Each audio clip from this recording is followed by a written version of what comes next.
J'ai pas l'air malade.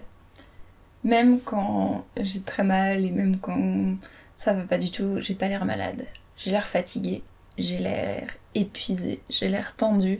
Mais quand tu me croises dans la rue comme ça, que je marche, que j'ai pas d'attelle, que je souris, parce que quand je croise des gens dans la rue, j'essaye de sourire, tu penseras pas que je suis malade. Et pourtant, c'est quelque chose qui, au quotidien, a un impact sur ma vie et c'est une maladie que j'ai.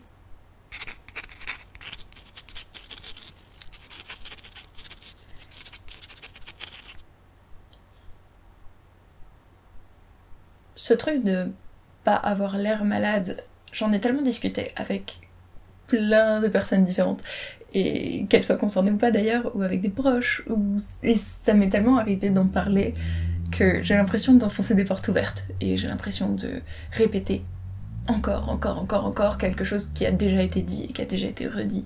Mais dans le doute, et parce que ça fait pas de mal d'en parler, je vais remettre une couche. J'ai déjà une remarque de quelqu'un que je connaissais absolument pas, quand je prenais l'ascenseur plutôt que les escaliers. Et en fait, il y avait un peu de monde dans l'ascenseur. Et en attendant l'ascenseur devant, et il y a une personne qui m'a dit « Ah, mais vous êtes jeune, vous pouvez prendre les escaliers ». Non, en fait. C'est pas parce que je suis jeune, c'est pas parce que j'ai l'air d'aller bien que je suis capable de descendre des escaliers, et quand bien même je serais capable de descendre ces escaliers, ça voudrait dire après plus de douleur, ça voudrait dire un risque de tomber, ça voudrait dire que je vais pas profiter de ma soirée parce que ça va me fatiguer, beaucoup me fatiguer de descendre ces escaliers. Et j'ai trouvé cette remarque complètement déplacée. Tu peux pas savoir si j'ai besoin de prendre l'ascenseur ou non, et dans le doute, tu te tais. Qui tu es pour dire que j'ai pas à prendre l'ascenseur et que j'ai pas besoin de prendre l'ascenseur? Et au-delà de ça, j'ai déjà eu des gens qui me disaient Oh, mais t'as l'air bien, t'as pas l'air malade. La représentation qu'on a dans les médias en général des personnes malades, c'est déjà quelqu'un qui va être triste, systématiquement. La maladie, c'est associé à la tristesse, c'est associé à la mort, c'est associé à tout un tas de choses que tu veux pas. Quelque chose d'extrêmement négatif, c'est quelque chose qui se voit sur le visage de la personne, avant même qu'il y ait des signes physiques autres. Ça va être juste une tristesse extrême, et le pathos, tout de suite, qui arrive. Et les larmes, et souvent, c'est un ressort aussi sur lequel s'appuient des associations ou s'appuient des personnes malades pour faire valoir des droits, en disant bah c'est une des seules façons via lesquelles on peut m'écouter, c'est quand je dis regardez je suis malheureux, aidez-moi. L'autre côté étant regardez je suis un super malade ou un super handicapé, donc handicapé malade, handicapé parfait, je fais des choses extraordinaires, prenez exemple sur moi, donnez-moi des sous pour faire telle chose. Rien que le mot, en fait, maladie, c'est quelque chose d'extrêmement négatif. Alors, quand tu vois quelqu'un qui sourit et quand tu vois quelqu'un qui est heureux, tu t'imagines pas. Enfin, je dis tu, moi je m'imagine maintenant, parce que bah forcément, ça me concerne directement et ça m'est arrivé, et voilà. Mais quelqu'un va pas s'imaginer qu'on peut sourire en étant malade et qu'on peut être heureux et heureuse. Enfin, personnellement, je considère que je suis heureuse. Et que même s'il y a beaucoup de côtés de ma vie, surtout en ce moment, qui sont compliqués, parce que je suis épuisée en permanence et parce que je peux pas faire toutes les choses que je voudrais, il y a quand même beaucoup de choses qui me rendent heureuse, et il y a beaucoup de gens et beaucoup d'événements qui me rendent heureuse. Il y a des personnes malades qui utilisent des fauteuils roulants, il y a des personnes malades qui marchent sans aide, il y a des personnes malades qui ont de l'oxygène en permanence, il y a des personnes malades qui n'ont pas besoin d'oxygène, il y a des personnes malades qui ont des cicatrices, il y a des personnes malades qui n'ont pas de cicatrices, il y a des personnes malades qui sont tout le temps à l'hôpital, il y a des personnes malades qui sont jamais à l'hôpital. Il n'y a pas un type de malade en fait, il n'y a pas un type de malade qui serait quelqu'un qui a plus de 50 ou 60 ans, qui est tout le temps à l'hôpital, qui est extrêmement triste en permanence, qui a l'air d'être malade, qui est typiquement l'image de la personne malade qu'on se fait tous et toutes. Non. Des personnes qui sont comme ça existent et font partie des personnes malades aussi, mais il y a des personnes malades qui sont jeunes, qui sourient, qui sont rarement à l'hôpital, qui marchent, qui peuvent passer comme valides. Si tu me connais que de loin et que tu sais pas ce que je fais sur internet et que tu sais pas tout ça, j'ai juste l'air d'une jeune femme qui est fatiguée et qui peut pas trop faire de choses, mais tu peux mettre ça sur le dos de plein de facteurs autres que la maladie. C'est extrêmement pénible de voir des gens douter comme ça parce que je suis jeune. Le fait que je sois jeune, ça rend les gens tristes à ma place parce que je suis malade et ils se disent « Oh non mais la pauvre, elle a toute sa vie qui est gâchée, elle a toute sa vie qui est réduite en miettes et c'est pas juste quand même qu'il y ait des jeunes qui soient malades et c'est pas juste.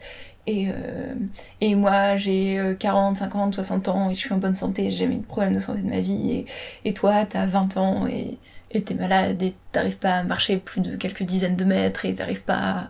Il y a des jours où tu peux pas sortir de ton lit et c'est pas juste. Je sais pas, moi ça me va. Ce qui me va pas, c'est le fait que ce soit pas adapté autour, en fait. C'est ça surtout. Ce qui me va pas, c'est de m'inquiéter pour mon futur parce que le taux de personnes handicapées qui travaillent, le taux de personnes malades qui travaillent est bas, et plus bas que le taux de personnes valides ou pas malades qui travaillent. Ce qui m'inquiète, c'est de voir que l'allocation adulte handicapé, si jamais je l'ai, si jamais j'y ai droit, elle est à 808 € par mois. Ce qui est absolument pas suffisant pour vivre et pour se payer les traitements et les soins qui sont pas remboursés. Ce qui me fait peur et ce qui me rend malheureuse, c'est de me dire que je peux pas tout simplement demander une place assise quand je veux m'asseoir dans les transports et que je suis pas bien parce que on va remettre en cause mon aptitude à tenir debout, on va remettre en cause mon âge, on va me poser des questions, on va me rejeter tout simplement. Ce qui me rend pas bien, ce qui me rend malheureuse et ce qui ne va pas dans ma vie, c'est le fait que quand je suis en fauteuil, je peux pas aller là où je veux. Et quand bien même j'aurais un fauteuil électrique, ce que je n'ai pas, je pourrais pas dans ma ville me déplacer, tout simplement, parce que les trottoirs sont absolument pas plats, ils sont défoncés de partout.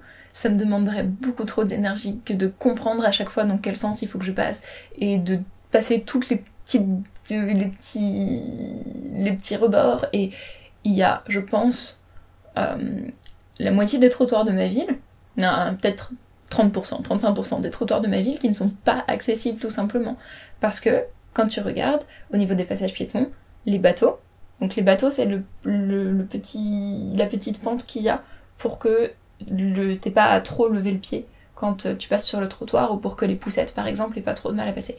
Et quand t'es en fauteuil, les bateaux qu'il y a dans ma ville, ils sont super compliqués à passer. Et en fauteuil électrique, je ne pense même pas que ça passe. Même si je pouvais sortir seule avec mon fauteuil électrique, je pourrais pas aller plus loin que mon pâté de maison. Et encore. C'est tout ça qui va me mettre mal, et c'est tout ça qui va faire que il y a des moments où je suis triste et je suis énervée et où je me dis que ma vie est un peu pourrie quand même parce que c'est pas adapté autour et qu'on me fait comprendre que c'est un peu de ma faute quand même et que c'est moi qui fais pas assez d'efforts ou juste que on n'en a rien à faire et que comme je fais soi-disant partie d'une minorité alors que des personnes malades, il y en a des personnes avec des maladies chroniques, mais je dis même pas malades hors maladie chronique, mais des personnes avec des maladies chroniques, il y en a 12 millions en France, où c'est les personnes avec les handicaps. On est quand même peut-être 20% de la population.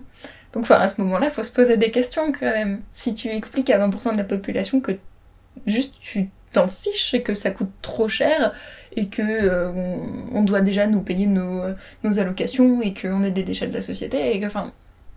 Comment tu veux après qu'on le vive pas mal? Je suis partie un peu à droite à gauche, mais en même temps c'est un tourner en rond que je pars tout le temps à droite à gauche. Voilà. Si jamais t'as des réflexions, je t'invite à les laisser dans les commentaires, parce que les commentaires c'est toujours trop bien.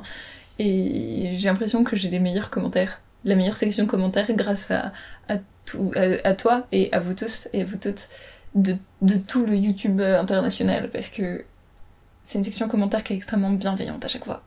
Donc merci pour ça. Prends bien soin de toi et de tous ceux que tu aimes et de toutes celles que tu aimes. Souris aux gens dans la rue si t'es à l'aise avec ça. Et puis à tout bientôt.